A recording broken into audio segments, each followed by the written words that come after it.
Okay, we'll start off with what's your name? My name is Robert Brunschon. I live in Poplar Grove, Illinois. It's about 15 miles southeast of Beloit, Wisconsin, probably about 60 miles west of Chicago. What's the date and time where you're at right now? It is Friday, May 8th, and it is 6:30 Central Time. So, if you feel comfortable sharing some of your demographic information, like your race, your gender, age. I am considered Caucasian, and I am a male, and I am 54 years old. So, what are the primary things you do on a day-to-day basis? Like, do you have a job or hobbies or extracurricular activities that you like to do? Normally, I drive a truck for a local plating company. And I did coach high school softball part-time. I'm no longer doing that, but. So, what were when was it when you first learned about COVID, and what were some of your thoughts on it? I didn't think it was a big deal. I mean, people had talked about SARS, swine flu, that, this wasn't going to be a huge thing. But as things continued to progress, I was not aware how bad this was going to be. And how has your thoughts changed since then? Well, I didn't know how ill prepared we were as a country to handle a pandemic. Countries much less wealthy than us were much more prepared and had systems in place to handle this type of emergency. So that was scary that we were that unprepared. So you talked about that you were a truck driver. How has that affected your job status? Do you still continue to work, or are you unemployed? I am currently laid off. It's been about 4 weeks now.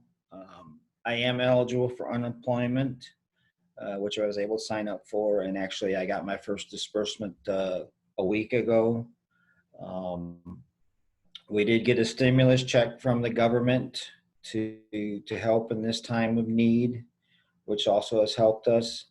When I was working, a lot of the companies that we would go to would not allow you in the building anymore. We'd have to sit in the truck, and then they would unload the stuff, and then they would come out and sign the paperwork while you were in the truck. And how is this, you talked about getting a stimulus check, you've talked about receiving unemployment. How has that affected your economic status right now? Well, we've been planning and budgeting out at least 2 months in advance so that we could, make sure that we're in a good place and really control our spending. Going out to eat, once in a while to help support local businesses.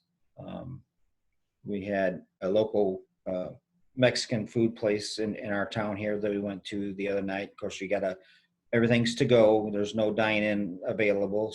But we ordered online and stopped and picked it up. So it was nice to have something local. And you talked about receiving unemployment, and I've heard a lot of people having issues trying to contact the unemployment office or not receiving the aid that they need. What was your experience with it? Anything on the phone is pretty much null and void. The number that you would call, it would give you two options, press 1 or press 2. And either one that you pressed, you got a recorded message about information. And if you didn't press one, it would automatically hang up on you. There was no getting to an actual person. They would tell you to call another number. And when you called that number, it was busy. Mm. So everything I did was online. And It took probably 2 weeks for it to get processed, so that I actually got a letter in the mail saying that my claim had been approved and that my certification date was this. So yeah, it was an ordeal, but I've heard people have had worse um, interaction with the unemployment. And so you've talked about that you worked. Does your spouse work as well? Yes, she is a district librarian supervisor, but so she's working from home. So we still have her income coming in. Um, yeah, it's different to have everybody here. How, so with you not working and you've been receiving unemployment and her working full time versus both of you working, how has that changed your economic status? How does that affect, your budgeting and whatnot versus what it was normally? Um, well, there's good and there's bad. I mean, obviously, unemployment's not what I normally make, when I'm working full time. But we're not. Basically, we have a vehicle sitting in our driveway now, so I'm not paying for gas to go back and forth to work. Usually, when I'm working, I'm buying fast food for breakfast and I'm buying fast food for lunch. So I no longer have them expenses I'm eating at home, which is much more efficient economically. Um, so yeah, it's been somewhat of a reduction, but with the budgeting that we've been doing and with the stimulus check that we got from the government, we've been doing okay so far. And so, what are your concerns about the effects of COVID-19 on your job and more, expansively, the job of truckers? The guys who are still driving, I know that they've made changes now because a lot of the states were closing the rest areas. But so the guys were having trouble finding places to stop to sleep because the truck stops were also having an issue because the restaurants would be only takeout. So I know that they had lessened the restrictions that they had on some of that stuff. Most of the guys you'll see wearing masks when they're not in the truck. um,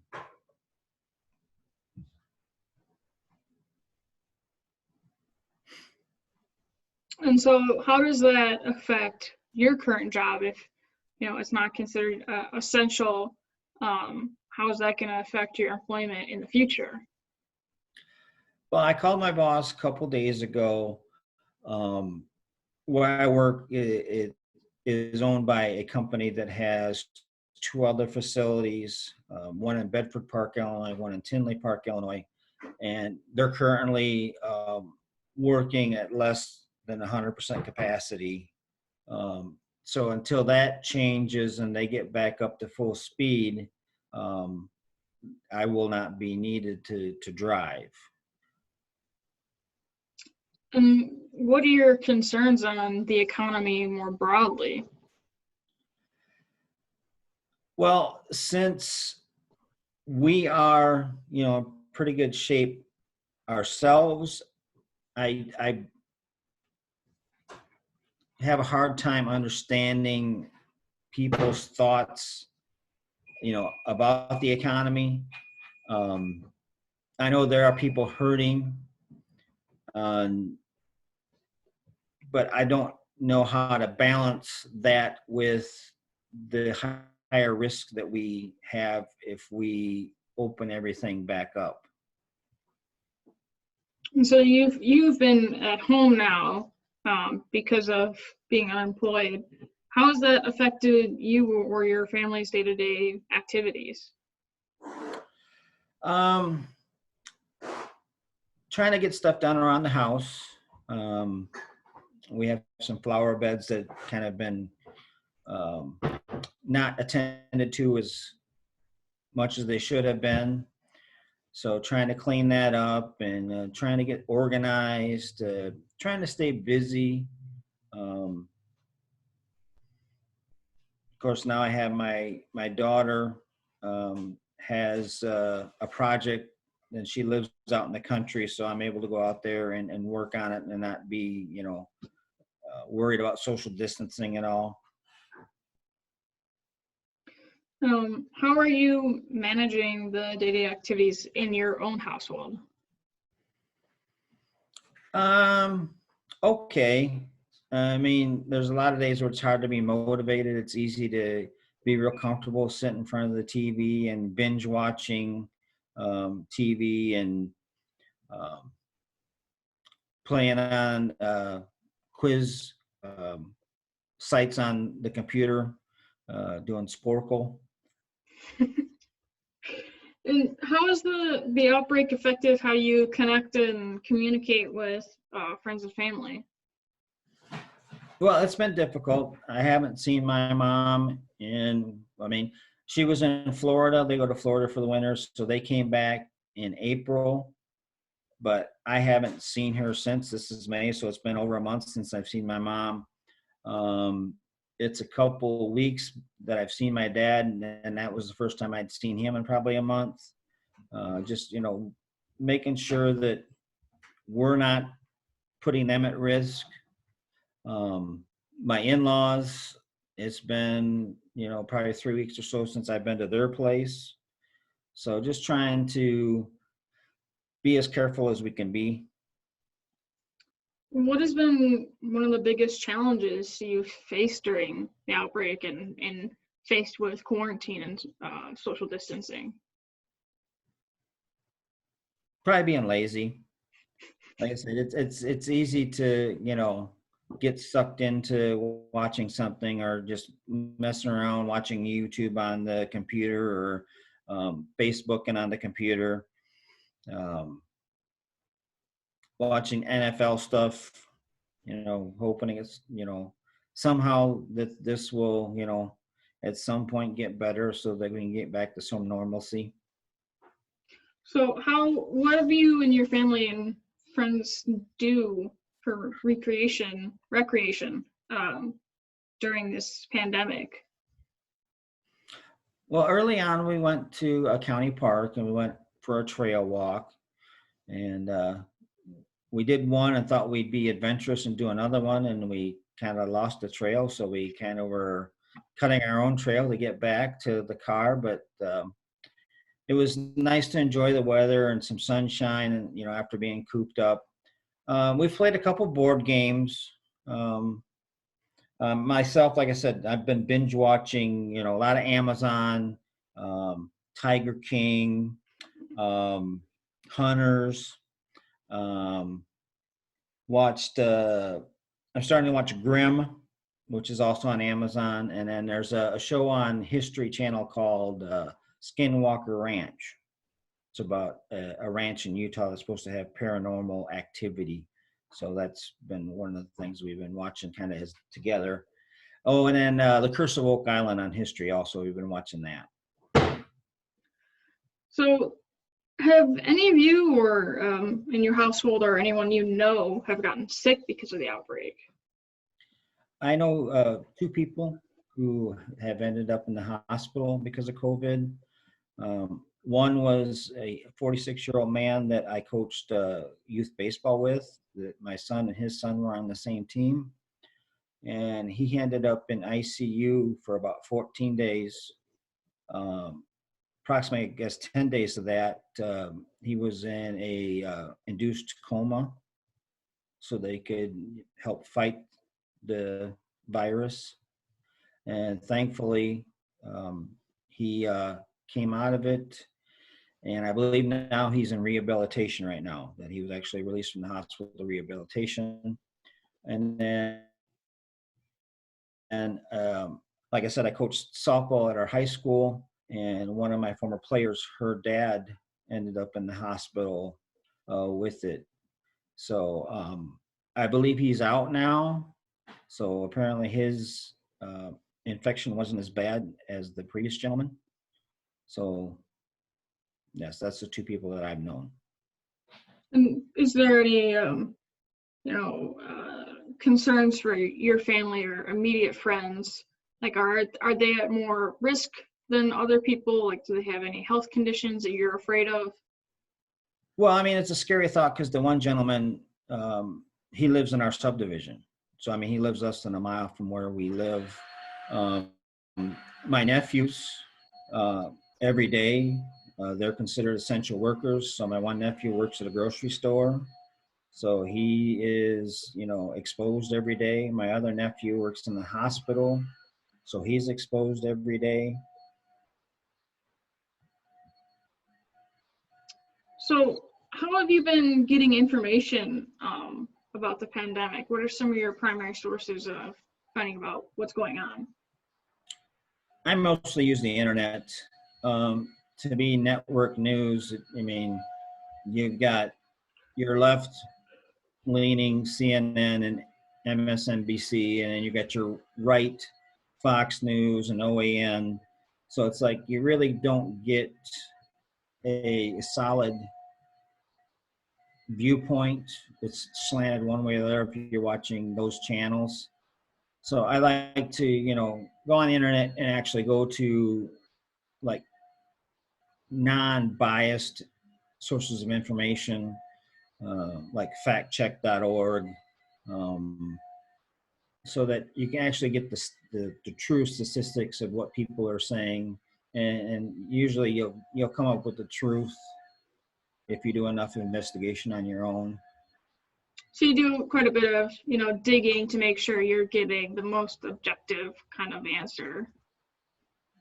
Yes, because it's been very frustrating to see things posted on social media that people don't even take the time to fact check it, just because it fits their political view. They repost it or share it, and it's sharing information that's dangerous. And is this your typical news source that you kind of have gone to, or did you listen to any other news sources before this? I used to be able to, like CBS or NBC or ABC to watch, and think that, most of what I was getting was accurate. But like I said, that this has come out, it's like it's this person's fault, it's that person's fault. There's the blame game being played, and it's too bad that we can't concentrate on how to fix this, and then instead of trying to blame somebody for what has happened. What are some of the important issues, like social media or these news outlets that are covering or not covering?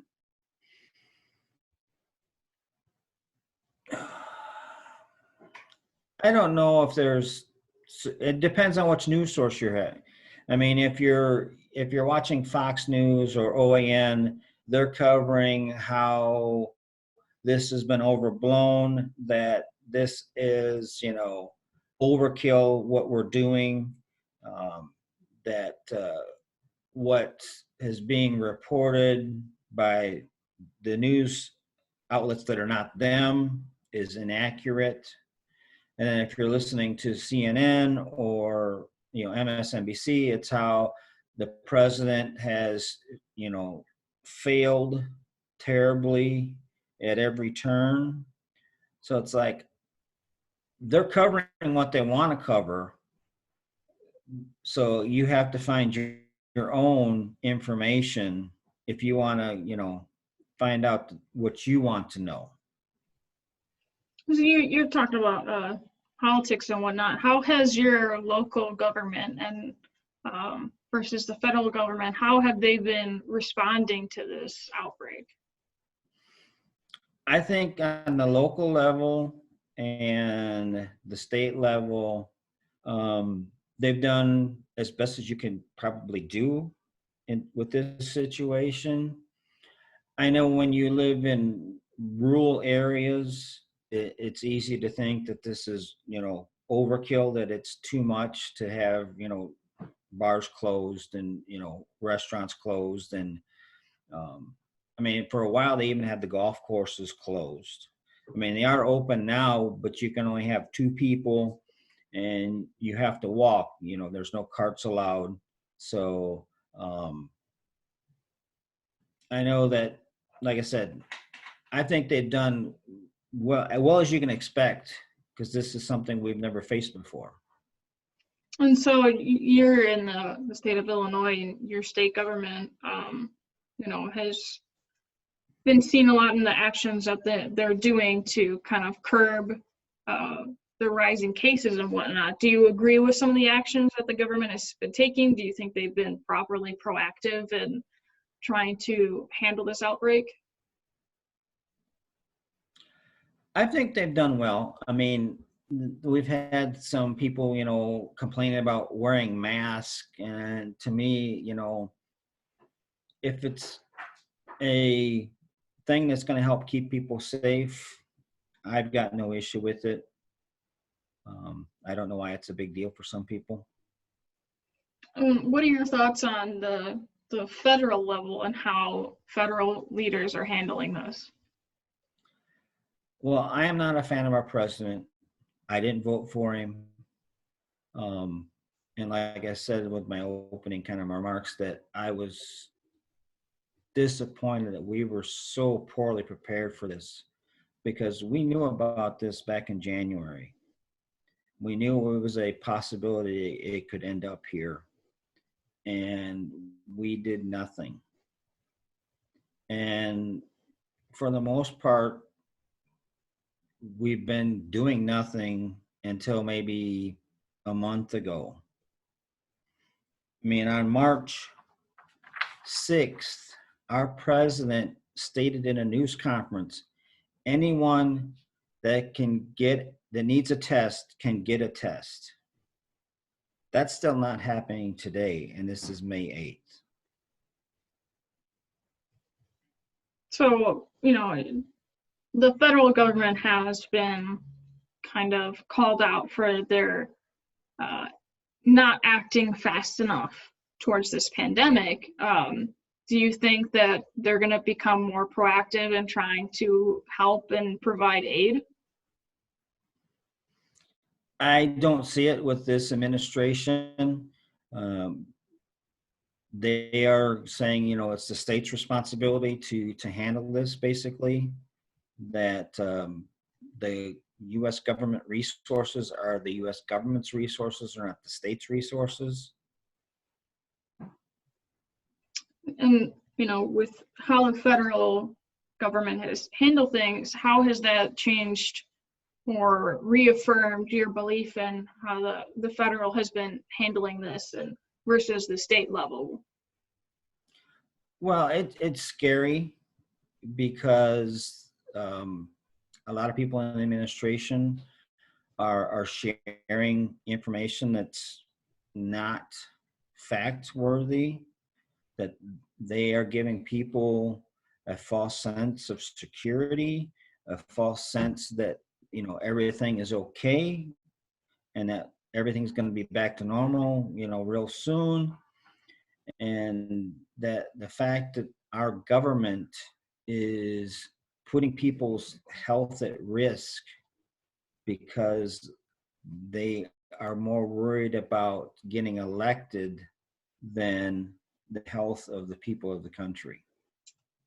And this administration has talked a lot about kind of trying to reopen the economy and stuff and reopening businesses and whatnot. How do you feel about trying to push this, or what are your concerns for the economy if we do or do not open businesses and whatnot? Well, I think it's a slippery slope. I mean, like I said, there are places where, maybe populations less than, 1,000, population centers less than 1,000, if you, could come up with something as far as capacity, limits that are really, conducive to social distancing. To me, that would be something you could consider. But when you're in major metropolitan areas and there's no way to, really commit to social distance without lockdowns, without stay-at-home sheltering, I don't know how I mean, hopefully at some point there is, some kind of treatment that is actually effective, or that, hopefully they come up with a vaccine. But it's like, until then, I don't know how you justify risk versus reward. I mean, yes, it would be lovely to get the, economy and get people back to work, but how many lives is it worth? So how has this experience transformed how you feel about your friends and family, and in what ways? It's been disappointing to see people that I considered friends and people that I had positive opinions of share just blatant um, lies because it fits their political spectrum. Um, to degrade what is going on, to make it political, um, just seems wrong. And knowing what you know now, what do you think that individuals or communities, governments should keep in mind for the future? Well, there, you can go with all the things. There's no such thing as a free lunch. There's no such thing as a free ride. Um, People have to be willing to pay. They got to be willing to pay taxes so that the government can buy and have on hand the stuff that we need to fight things like this. I mean, like I said, South Korea was able to do 55,000 tests in a week. It took us a month and we did 242 tests. We needed to be prepared and started preparing for this a year ago. And so now this, likely coming a second wave, and wearing masks out in public or social distancing, it's probably going to be in effect for quite a while before we can find such a vaccine or a treatment to help kind of curb the cases. What do you think the normal that's going to come about after this? I don't know. I mean, I don't think it will be the same. I think people will have, in the back of their mind, worrying about it. I mean, unless they come up with a vaccine that, basically can eradicate this thing. I know there's a certain segment in our society that, well, this isn't different than the flu. There were 61,000 people died of the flu in 2014 or 2016. And, that was a high number for flu that year. But we've had over 65,000 people die in 3 months. So this is far from being over. And I don't know if anybody knows, what the true toll will be. What are your feelings about the future, whether in the next couple of years or even in the next couple of months? What are your feelings? Are you scared? Are you nervous? Are you hoping for the new normal to come about so we can, get back to being out and about and seeing other people or seeing businesses and whatnot? I think it runs the full spectrum. I mean, I'm hopeful that at some point, I have a son who's going to be a senior in high school, who does competitive cheerleading. I would love to be able to enjoy his senior year of cheerleading. I'm a huge football fan. I would love to be able to go see a game. But then, I'm going to the store and I'm wearing a mask and I'm, making sure that nobody's getting by me. And we're going to the store maybe once every 10 days because that's when we have to go because we're out of, the essentials. So, we're hopefully at some point, we can just go to the store when we want to. But who knows? I mean, that's the unknown is scary.